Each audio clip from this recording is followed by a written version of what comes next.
Coming up on the first weekly roundup episode, Independence on the rise again, Digger Domination, Randy Brown subs in for El Toro Loco, all this and so much more. So let's hit the intro and get straight into it.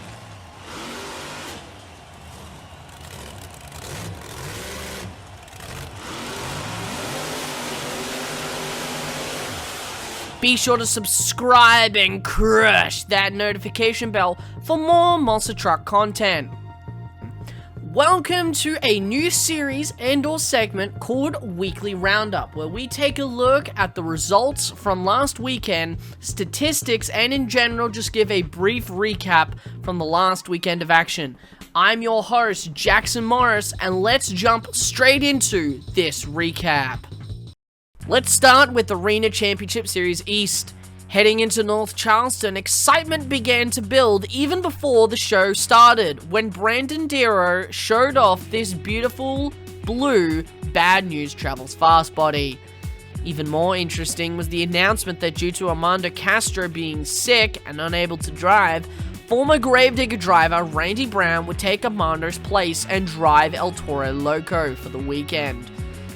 2 shows was all Cody Saucier needed to show who's boss, as he would win one racing competition, the other would be won by Brandon Toro. In Bad News, 1 skills competition, both donut competitions, 1 freestyle competition, and win both overalls.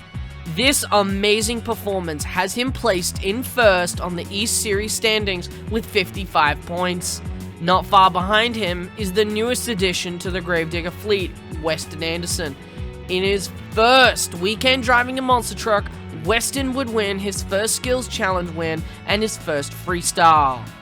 Weston follows behind Cody with 46 points. While Randy Brown did not win any competitions, he would place the Crazy Bull in the 3rd spot in the standings, followed closely by Brianna Mahan in Whiplash. Here's a look at the full East Series standings. Now, if I had to make predictions based off the first week of action, I would say 100% Cody is a contender. His best competition was easily donuts.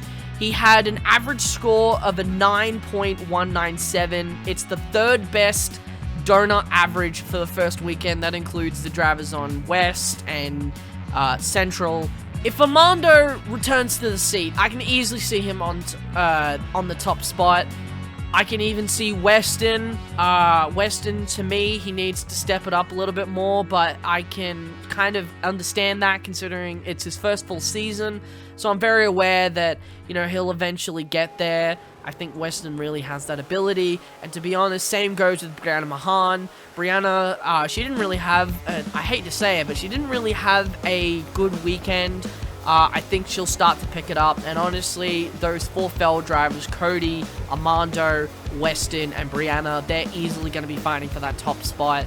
They are all, I would say, about evenly paced. My personal pick is Armando Castro, but I think any driver that I just mentioned really has the ability to take the win. That's it with Arena Series East. Let's move on to Arena Championship Series West. Like the last few years, Salt Lake City would host another beginning for the season, this time being the start of Arena Series West. Megalodon driver Bernard Light started to build hype when eager-eyed fans noticed that Megalodon now has a glowing eye. Kinda looks like Sans from Undertale, but I digress. It was a back-and-forth battle between Vincent and England, with Vincent getting the better of England. England did manage to earn himself an overall event championship, along with 2 freestyle wins and 1 skills challenge win.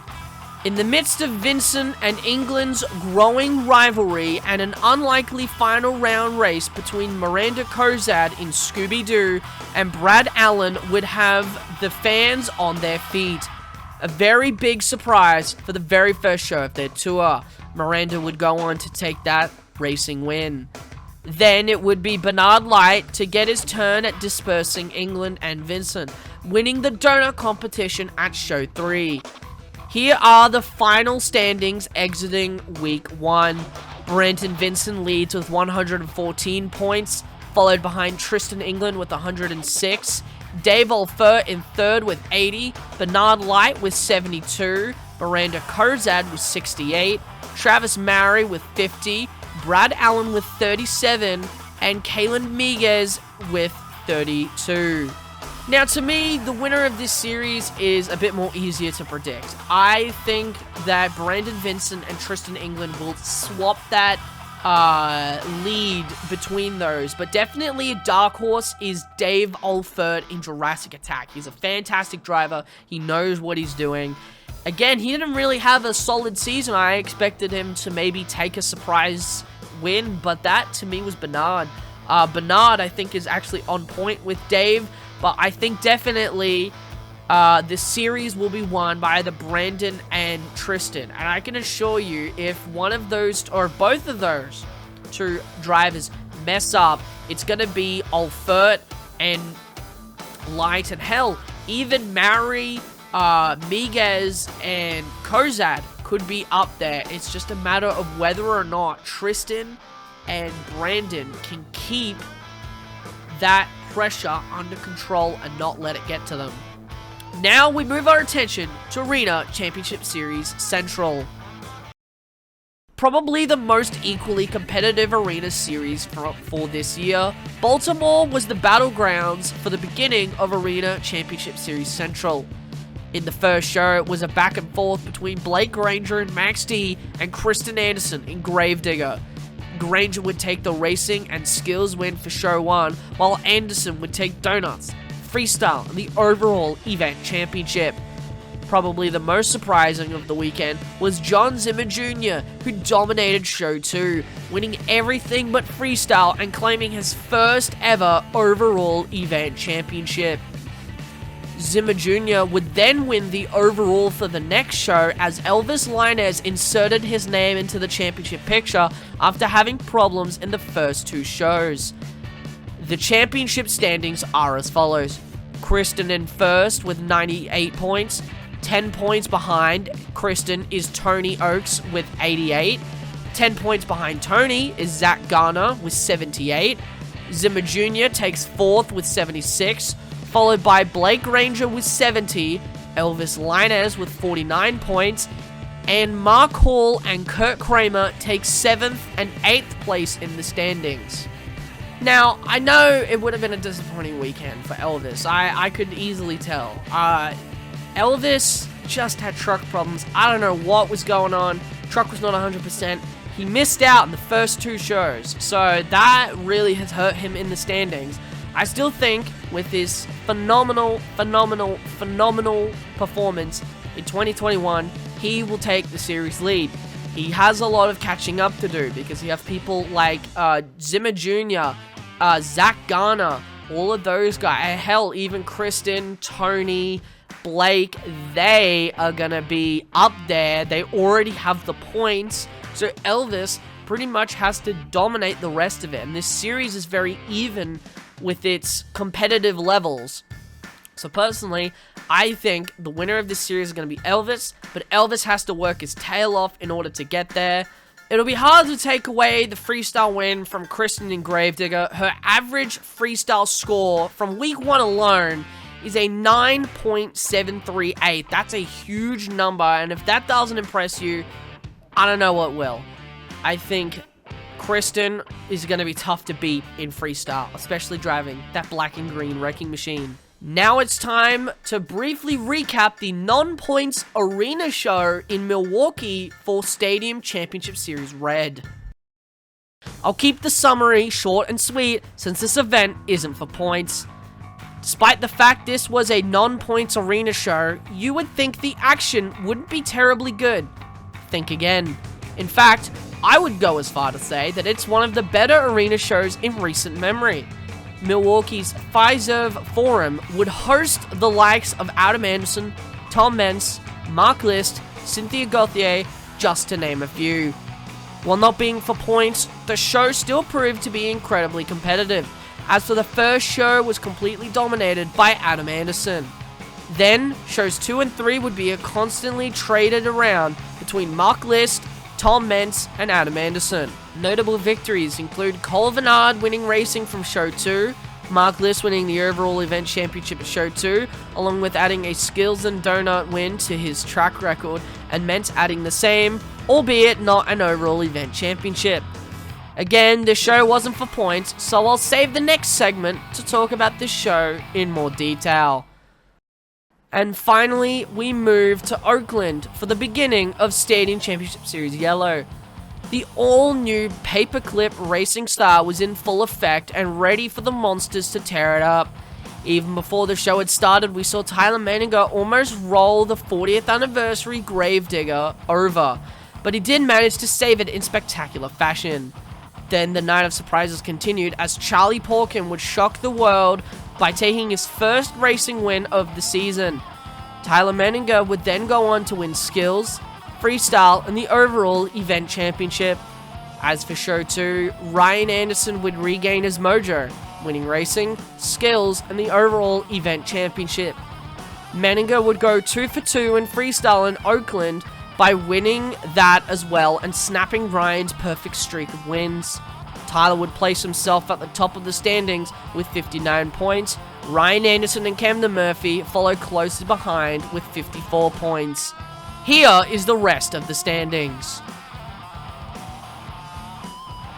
Honestly, this series is becoming more and more interesting by the minute. You've got Tyler Menninger that is doing so well for his very first full time in stadiums. Remember, he's driven in stadiums for a few small occasions. In 2019, he did it a few times. 2021, he drove in Houston, so he hasn't had that much success. But he showed us in Houston that type of track is his style, and he definitely proved it to me, at least, in that in Oakland. He 100% was on fire. I have never seen someone come out in their very first, not in a long time, come out like Tyler did, burn it down. The new racing style makes it so much more interesting than it could have been. Obviously, stadium shows are amazing to watch, so seeing this show was phenomenal. Drivers are attempting new stuff. Jim Kohler tried doing a stoppie, which I think has almost never been done. I would say never done. There was so much action that happened throughout the entire weekend. Tyler's freestyle runs were some of the best I've seen. Genuinely, the momentum, the wow moments.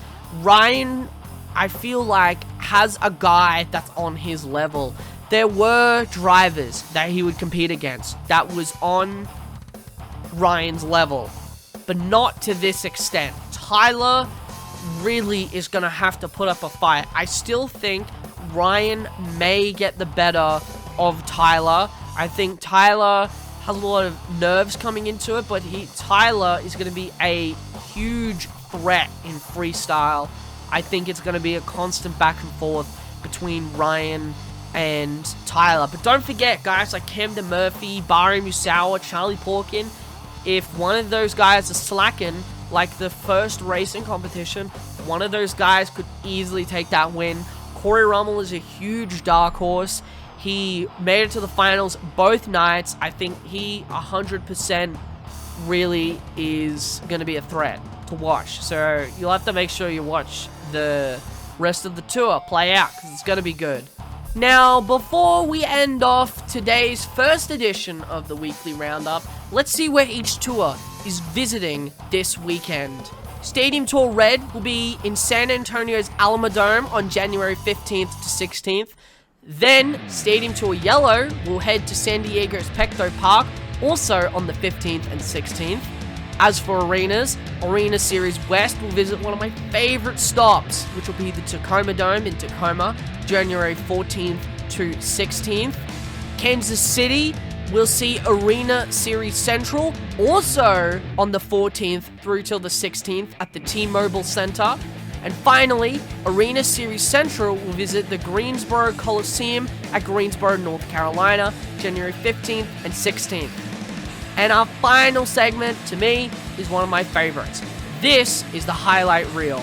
You get to see the greatest crashes, the greatest saves, the greatest moments from the weekend. So, as I close off today's episode, I just want to say thank you all so much for watching. I really hope you guys like this video. Let me know if you want me to do more of these. Enjoy the highlight reel, and I'll see you all next time with some more Monster Truck content. Good night, everybody.